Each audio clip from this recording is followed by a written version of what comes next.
नमस्कार दोस्तों, आप सभी लोगों का एक बार फिर स्वागत है मेरे यूट्यूब चैनल अननोन फैक्ट्स में। तो एक्सेल की इस सीरीज़ में जहां हम बेसिक टू एडवांस सीखने वाले हैं एक्सेल को, बेसिक से लेकर एडवांस तक। तो ये मेरी दूसरी वीडियो है।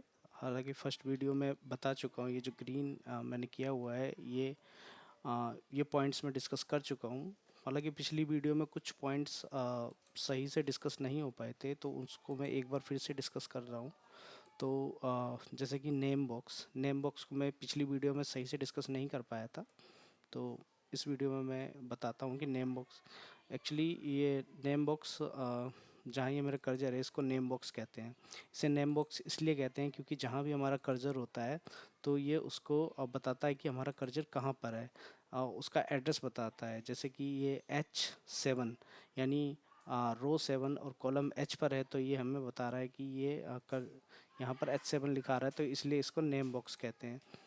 और दूसरा पॉइंट जो हमारा मैं डिस्कस नहीं कर पाया था, तो वो था टोटल रोज़ का पता करने के लिए अगर हम कंट्रोल डाउन करेंगे तो सबसे लास्ट में पहुंचेंगे। तो ये हमारी टोटल रोज़ होती हैं। टोटल रोज़ हम यहाँ से काउंट कर सकते हैं।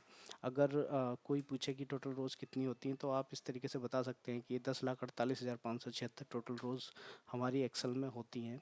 और एक्चुअली जो ये मैं सिलेक्ट कर रहा हूँ, तो ये रोज़ काउंट की जाती हैं। और इस तरीके से जो वर्टिकल में सिलेक्ट कर रहा हूँ, इसको कॉलम काउंट किया जाता है। यानी कि ये के कॉलम होता है और 1 2 3 जो डिजिट्स में होते हैं ये हमारी रोज़ होती हैं। तो इनको ही कॉलम एंड रोज़ कहा जाता है। आगे चलते हैं। हालांकि पिछली वीडियो में सारे पॉइंट डिस्कस कर चुका हूँ। जिस भी भाई ने मेरी पहली वीडियो नहीं देखी है, उन सभी भाइयों से रिक्वेस्ट है कि प्लीज़ मेरी फर्स्ट वीडियो देखें, जहाँ मैंने बिल्कुल बेसिक से स्टार्ट किया था और ये कुछ पॉइंट मैंने डिस्कस भी किए थे।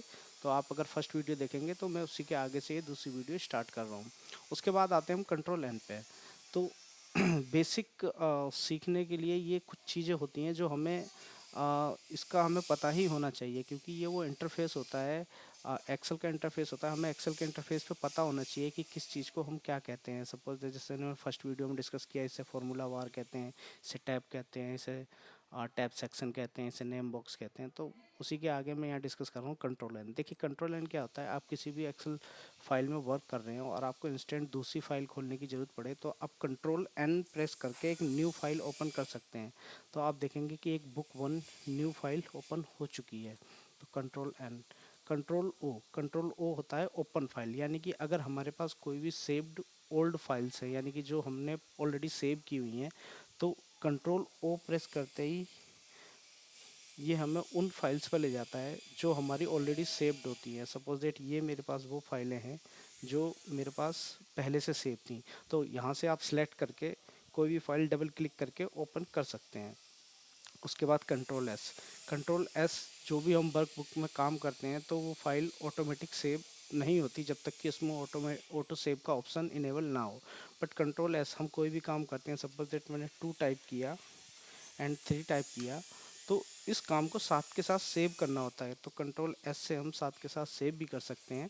सेव करना बहुत ही ज़रूरी आता है। कई बार क्या होता है कि आपकी विंडो ऑटोमेटिक क्लोज हो जाती है या सिस्टम शट डाउन हो जाता है, तो आपने जो भी काम किया होता है तो वो सब ख़त्म हो जाता है। तो इसके लिए हमें कंट्रोल एस ज़रूर प्रेस करना चाहिए। कोई भी काम हम कर रहे हैं तो कंट्रोल एस ज़रूर करना चाहिए। कंट्रोल एस से जो हमारा काम होता है वो सेव रहता है हैंड टू हैंड। जो भी हम प्रेस करें, सपोज दैट मैंने 2 प्रेस किया, तो ये अभी सिर्फ 2 प्रेस्ड है, यानी कि ये सेव नहीं है जब तक मैं कंट्रोल एस नहीं दबाऊंगा। अब मैंने कंट्रोल एस प्रेस कर दिया तो अब ये सेव हो चुका है। अगर मैं अब इस फाइल को क्लोज करूंगा तो इसमें 2 जो मैंने काम किया है वो एज इट इज़ रहेगा। उसके बाद आता है कंट्रोल ए होता है ऑल सिलेक्ट करने के लिए। सपोज दैट कि जैसे कि मैंने कंट्रोल ए किया तो इसने जो भी हमारा काम है वो ऑल सिलेक्ट कर लिया। देखो ऑल सिलेक्ट दो तरीके का होता है। एक तो मैंने अभी कंट्रोल ए किया तो इसने ये पूरी सीट को सिलेक्ट कर दिया, पर जब मेरा कर्जर यहाँ पे था और मैंने कंट्रोल ए किया तो इसने सिर्फ ये 4 5 कॉलम को और जो मेरा काम है वो सिलेक्ट किया। देखिए इसमें डिफरेंस क्या होता है।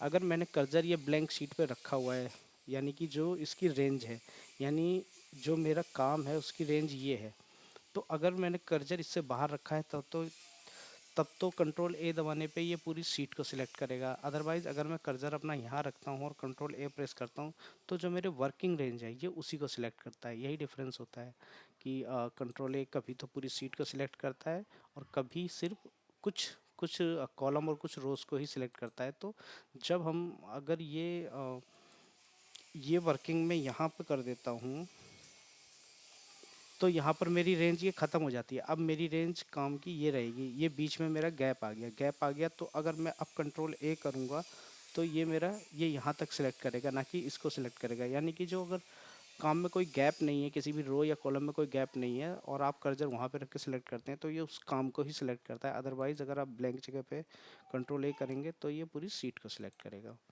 उसके बाद हम एक्टिव सेल, देखिए एक्टिव सेल क्या होता है, जब भी आप कुछ आपने काम किया हुआ है और आपने सिलेक्शन किया हुआ है काफ़ी, तो एक सीट में एक्टिव सेल सिर्फ एक ही हो सकती है, कई सारी एक्टिव सेल्स नहीं हो सकती। जैसे कि मैंने ये मैनुअल सिलेक्ट किया है सारा, तो इसमें आप देखेंगे कि एक्टिव सेल सिर्फ ये दिखा रहा है, ये जो नेम बॉक्स में जो एड्रेस दिखा रहा है कि B5 पे कल्चर, यानी एक्टिव सेल यही है।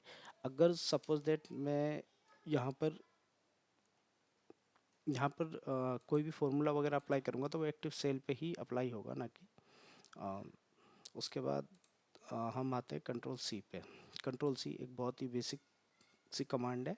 कोई भी डिजिट हम लिखते हैं 2+3 और इसको हम same as it is copy करना चाहते हैं तो ये कॉपी हो जाता है और उसके साथ ही कंट्रोल वी करते हैं तो पेस्ट हो जाता है। यानी कंट्रोल सी से हम कुछ भी लिखा हुआ सेम कॉपी कर सकते हैं। जैसे कि अगर सपोज दैट मैं ये सिलेक्ट करता हूँ और यहाँ पर ये कंट्रोल सी करके मैंने कॉपी कर लिया है, कंट्रोल वी से पेस्ट कर दिया है, तो ये कॉपी पेस्ट की कमांड आती है। तो ये हमारी कंट्रोल सी होती है एंड कंट्रोल बी, ये दोनों ही मैंने इस वीडियो में दोनों एक साथ डिस्कस कर दिया है। नेक्स्ट पॉइंट पर हम आते हैं अलाइनमेंट पे। देखिए अलाइनमेंट क्या होता है कि आप अगर सपोज दैट मैं किसी का नाम टाइप करता हूँ, सपोज दैट यहाँ पर एक नाम लिखता हूँ मैं सुमित, और उसकी एज लिखता हूँ सपोज दैट 25। तो आपने यहाँ पर दो चीज़ें देखी कि जब मैंने सुमित लिखा तो इसने लेफ़्ट अलाइनमेंट कर दिया, यानी कि लेफ़्ट साइड में लिखा हुआ है, पर जब मैंने एज को 25 लिखा तो इसने राइट अलाइनमेंट में इसको लिखा है। यानी कि एक्सेल में जब भी कोई हम टेक्स्ट लिखेंगे तो वो लेफ़्ट अलाइनमेंट ही होगा, इसका डिफ़ॉल्ट अलाइनमेंट लेफ़्ट ही होगा, और कोई भी डिजिट या नंबर होगा तो उसका अलाइनमेंट हमेशा राइट अलाइनमेंट होगा। हालांकि हम इसको कस्टमाइज अलाइनमेंट में कर सकते हैं सब, जैसे कि ये सुमित लिखा हुआ है ये लेफ़्ट अलाइनमेंट में है, तो ये कुछ अलाइनमेंट के ये जो हमारा सेक्शन है ये अलाइनमेंट का, यहाँ से हम चेंज भी कर सकते हैं। इसको मिडिल कर सकते हैं, इसको राइट कर सकते हैं, और इसको लेफ़्ट में जो ऑटोमेटिक था सब कर सकते हैं। ऐसे ही नंबर को भी हम कस्टमाइज अलाइनमेंट में कर सकते हैं। तो ये हमारा अलाइनमेंट होता है। तो मैंने दो वीडियो में ये आपको इंटरफेस से रिलेटेड कुछ बातें बताई हैं जो कि बेसिक एक्सेल के लिए बहुत ही ज़रूरी है, क्योंकि आप जब भी कोई एक्सेल सीट खोलेंगे तो आपको उसका इंटरफेस पता होना चाहिए। यानी कि मैंने फर्स्ट वीडियो बनाई और ये दूसरी वीडियो, क्योंकि इसमें कुछ पार्ट रह गया था तो मैंने ये दूसरी वीडियो इसीलिए बनाई है। तो अगर हम इन दो वीडियोस को देखेंगे तो हमारा एक्सेल का जो बिल्कुल बेसिक जो बिल्कुल पहली क्लास होती है वो कंप्लीट हो जाएगी दोनों वीडियोस में।